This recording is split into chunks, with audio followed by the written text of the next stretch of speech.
아, 이번에는 주식으로 돈 버는 사람들의 공통점뿐만 아니라 제가 평소에 생각했던 플라이휠 스케일링을 주식에 어떻게 적용할지에 대한 이야기를 한번 풀어보겠습니다. 이 아이디어는 원래 어, 저거 아실 텐데 굿드 굿드 그레이트라는 책에서 짐 콜린스가 처음으로 플라이휠 이펙트에 대한 이야기를 했었습니다. 그 이야기를 뭐 짐 콜린스 개인적으로도 이렇게 돌려볼 수도 있지만 이걸 처음으로 좀 대중화시켰다? 혹은 성공 개념으로 만든 게 결국 제프 베조스의 아마존이 이 플라위를 성공시켰었던 거거든요. 뭐, 싼 가격으로, 싼 가격으로 시작해서 고객 경험을 좋게 만들고, 그건 결국 고객 트래픽 유발을 시키고, 트래픽이 많으면 셀러들이 더 들어오겠죠, 당연히. 더 많은 더 셀러들이 많으니까 더 많은 셀렉션이 되고, 다시 고객의 경험이 향상되고, 그 이 선순환의 과정을 통해서 더 비용은 절감되고 셀러들이면 경쟁이 치열해지니까 그리고 이거 과정을 통해서 성장된다. 요 이야기고 요걸 처음으로 아마존에서 실행한 게 밑주고 최저가격에 팔면 고객을 사로잡는다. 경쟁사들이 나가떨어지고 시장을 장악하죠. 고객 경험 신사비 투자하죠. 더 많은 고객이 생태계 안으로 들어옵니다. 더 늘어나면 멸실 커지고 그 돈은 다시 투자합니다. 더 많은 고객을 끌들여 더 낮은 가격으로 팔고. 이 플라이휠 를 어떻게 보면 지금까지 성공시켰고 그게 지금 아직까지도 계속되고 있는 거죠. 좀 더 쉽게 이야기하면 이렇게 플라이휠을 이렇게 계속 돌려가지고 플라이휠을 계속 돌리면 인풋과 데이터가 쏠리고 아웃풋은 다시 또 인풋이 되어서 전체적으로 훨씬 더 거대해진다 라는 구조를 플라이휠. 이게 어떻게 보면 저 우리들의 부의 확장의 방법에서도 이게 가능하다라고 보여지거든요. 부도 이런 식으로 확장하면 된다라는 개념입니다. 그래서 이번에 6개로 나누어서 할 텐데요. 처음에는 실력 축적, 어떻게 실력을 축적하는 것인가, 그리고 구조는 어떻게 파악할 것인가, 그리고 자금 흐름은 어떻게 추적할 것인가, 투자주를 어떻게 선별할 것인가, 수익을 어떻게 실현할 것인가, 그리고 축적된 실력을 바탕으로 속도를 빠르게 하기 위한 레버리지는 어떻게 활용할 것인가. 요것들의 플라이휠을 만들어서 계속 지속 반복 가능하게 성장시키는 모델로 한번 이번 시리즈를 한번 기획해 봤습니다. 한 바퀴 돌 때마다 더 커집니다. 더 빠르게 돌기 시작하고 실력이 늘고 구조를 빨리 잡고 빠른 수익을 만들고 그리고 다시 늘어난 실력은 훨씬 더 안정감과 자신감과 그리고 위기 관리 능력이 조금 더 성장했기 때문에 가능한 수익 실현이었을 거기 때문에 강화된 실력이 어떻게 계속 순환되는지 요 이야기를 6시리즈로 한번 나눠서 한번 해보겠습니다. 수익을 내고 잃고 하는 수익을 내는 사람과 잃는 사람의 차이는 무엇일까요? 정보량? 뭐 시간, 원금 크기 모두 아니고요. 정보 많은데 항상 손해보죠. 정보가 아니라 판단 기준이 없다. 구슬이 서마리어도 끼워야 보배죠. 수많은 정보, 수많은 뉴스, 맨날 맨날 찾아다니지만 그게 자신의 수익과 연결됩니까? 그걸 잘 시줄과 날줄로 우선순위를 가지고 우선순위를 가지고 그걸 구조화해서 행동으로 옮길 때 수익이 가능한 거죠. 그 종목도 많이 알죠. 근데 아는 것과 실행은 다릅니다. 영어 단어 많이 알더라도 영어 점수가 뭐 항상 좋은 건 아니죠. 물론 좋을 확률은 높겠지만 시간이 많이 썼는데 왜 결과 공부 열심히 하죠. 그런데 항상 뭐 성적이 그에 비례해서 나오는 건 아니잖아요. 그리고 방향과 구조 혹은 기타 등등의 목적의식을 가지고 이 정보와 또는 시간들이 어떻게 구조화할 거고 어떻게 인과관계를 밝히고 그리고 지금이 어떤 국면인지에 대한 좀 구조화된 인식이 있어야지만 실력이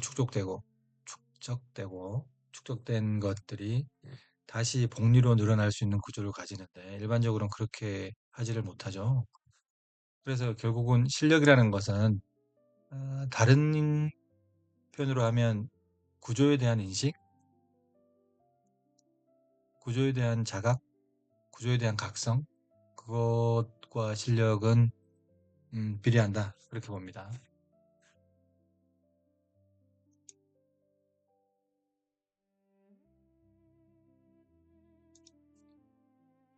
실력은 뭐 세 가지로 정의할 수 있는데 손절을 기계적으로 할 수 있느냐?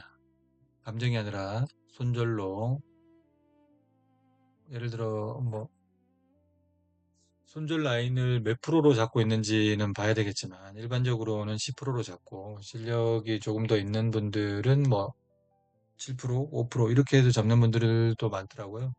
저기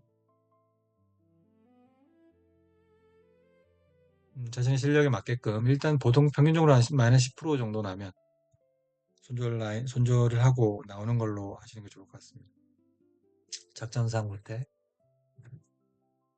어, 그리고 마이너스 10%가 났다는 건 자신의 판단과 타이밍이 틀렸다라는 일종의 증거기 때문에 거기서 더 미련을 갖지 말고 어, 손절하시는 게 좋을 것 같고 그런 원칙을 지키는 것이 실력이다. 물론 15% 갔다가 반등할 수도 있죠. 그땐 그때 다시 들어가면 되는 겁니다. 상황이 달라졌으니까. 너무 어렵게 생각하지 마시고 그렇게 하시면 될 것 같고. 자금의 흐름의 구조를 읽는가? 이거 그냥 오를 것 같으니까 사고 내릴 것 같으니까 팔고 이게 아니라 전체적인 구조를 저는 뭐 세 계층 구조로 봅니다. 유동성과 섹터와 종목이라는 이따 다음 편에 설명드리겠지만 자금 흐름을 구조로 읽고 있는지 느낌이 아니라 데이터를 보면서 판단을 해야 되는 겁니다. 거래대금, 섹터, 로테이션, 수급 방향을 다 구조로 파악하고 있는지 그리고 그걸 매일매일 트래킹하는지 매일매일 바뀌니까 그리고 오를 것 같다가 아니라 자금이 어디로 가고 있는지 판단하는 거 굉장히 중요합니다. 자금의 흐름을 판단하는 거 그게 어떻게 보면 전부라고 해도 과언이 아닙니다. 돈이 가는 곳에 돈이 가면 오르고 돈이 빠지면 내립니다. 그리고 레버리지를 쓰기 전에 빚내서 투자하는 미수나 레버리지 혹은 뭐 신용, 뭐 주식 선물 좋아하시는데 현물에서 수익을 내고 있지 못한데 뭐 주식 선물이나 미수, 신용으로 수익 낼 수 있는 확률은 굉장히 낮아질 수 있습니다. 왜냐하면 훨씬 더 속도가 빠르고 그러니까 김여사냐 F1이냐 운전 능력이 있어야 F1을 운전하는 거 아닙니까? 근데 김여사 수준인데 F1을 쓰면 배가 망신하기가 딱 좋다. 소년들이나 부모님들이 빚내지 말라고 말씀하셨던 건 일반적으로 빠른 속도를 감당하지 못하기 때문에 하지만 그런 빠른 속도를 감당할 수 있는 능력과 실력이 이런 어떤 능력과 실력, 자금 흐름 잃는다, 손절을 할 수 있다, 기타 등등 뭐 많지만 지금 간단하게만 이야기한 거 할 수 있다면 레버리지를 써서 속도를 높여서 레버리지는 속도니까 속도를 훨씬 더 압축시켜주는 과정이니까 방법이니까 쓸 수 있는 방법으로 이렇게 실력은 이렇게 세 가지로 정의할 수 있고 이 세 가지가 갖춰지기 전에는 레버리지를 쓰지 않는다. 주식 선물, 옵션, 그리고 미수, 신용 최대한 자제한다. 이렇게 보시면 될 것 같고요.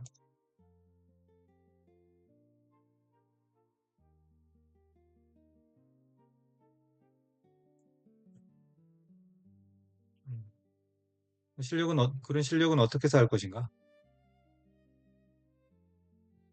네 가지 단계로서는 매일매일 시장을 읽습니다. 장마감 후 혹은 장중에서라도 오늘 거래대금 1위가 무엇인지, 루틴 왜인지를 기록하고 거래대금 탑10을 일반적으로는 많이 봅니다만 탑10이 왜 그건지를 계속 복귀를 하고 왜 그룹핑 지우고 그런 과정들을 계속 하면 되는 겁니다. 지난주 5월 22일 날 한번 볼까요?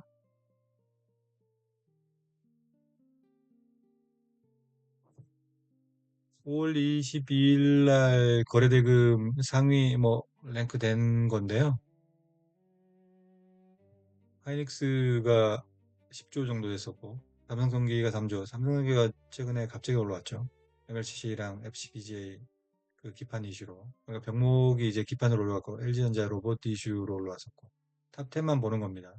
주성 엔지니어링도 뭐, 소부장, 에코프로 그때 잠깐 뭐, 코스닥 활성화 정책 때문에 올라온 것 같고, 지금 이렇게 거래대금을 뭐 탑10이 쭉 밑으로도 있습니다만 계속 탑10을 이렇게 확인한다.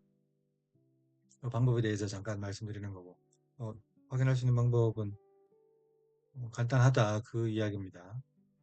매일매일 확인을 한다. 그리고 자신의 매매의 이유를 그리고 손절의 과정을 계속 이렇게 쓰는 겁니다. 기록하는 겁니다. 그러면서 다시 생각을 해보는 거죠. 매매나 행동은 감정에서 나오지만 기록은 이성에서 그걸 리뷰를 할 수 있거든요. 항상 감정적으로 행동할 게 아니라 다시 한번 생각해보고 복귀를 해보고 그래야지만 다음번 감정이나 충동이 올라왔을 때 그것을 제어할 수 있는 지력이 생기는 거거든요. 계속 매매일지를 작성한다. 자본의 흐름을 본다. 손절 기준을 수치한다. 이거 뭐 얼마 정도 빠지면 팔아야지가 아니라 딱 10% 빠지면 판다. 20% 빠지면 판다. 10% 빠졌을 때 다시 재건하는 건 뭐 대략 한 11% 정도 올라오면 됩니다. 왜냐하면 90에서 올라오는 거니까. 20% 빠지면 이때부터는 또 이야기 달라지죠. 80이 그러니까 100이 있다면 100에서 80을 20% 빠진 거지만 80에서 100이 100으로 100까지 가기 위해서는 몇 프로 올라야 됩니까? 대략 25%? 25% 정도 올라와야 됩니다. 이런 비대칭이 생기는 겁니다. 그렇기 때문에 손절은 마이너스 5%, 뭐 마이너스 10% 명확하게 정하고 그러면도 자꾸 반등한다. 그럼 자기 실력이 없는 거니까 그 패턴을 작은 소액으로 조금 더 그 패턴을 구조화해서 인식해 보시면 좋을 것 같습니다. 그리고 6개월 정도 연금 뭐 짧으면 3개월일 수도 있고 뭐 한 달이 될 수도 있어요. 이 뭐 저마다 사정은 다르겠지만 레버리지 없이 꾸준히 수익을 낼 수 있는 단계로 간다면 조금 더 속도나 속력을 내기 위해서 레버리지 미수나 신용을 좀 활용해보는 형태로 진행한다. 순서가 있는 겁니다. 그런 식으로 좀 진행하면 실력은 그렇게 쌓일 수 있을 거라고 보고 실력은 많은 뉴스를 찾아다니거나 혹은 많은 뭐 전문가들의 의견을 듣는다고 실력이 쌓이는 게 아닙니다.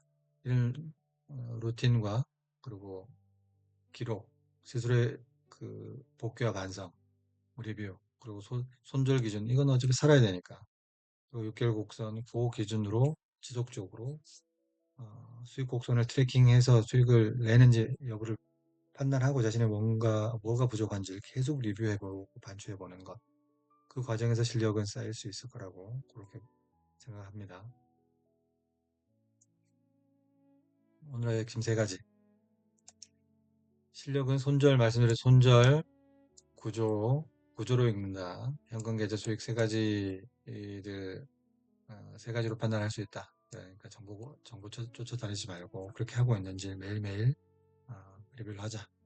그리고 실력은 루틴으로 쌓인다. 매일 30분, 뭐, 한국 시장, 미국 시장 마찬가지입니다. 똑같은 구조입니다. 현금, 거래대금과 섹터, 그리고 종목들이 어떤 것들이 움직였고, 어떤 구조로 움직이는지, 그리고 미수나 신용 많이 쓰고 싶겠죠. 감정이 올라오니까. 실력이 먼저입니다. 이게 되면,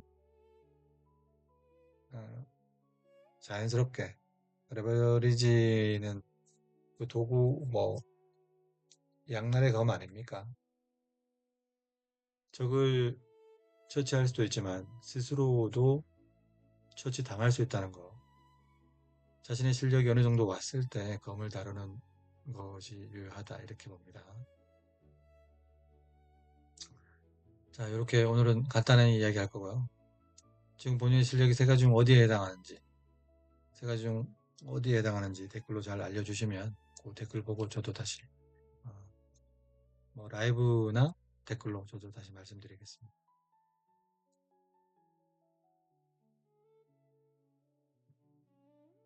주가를 보지 말고 이것을 봐라.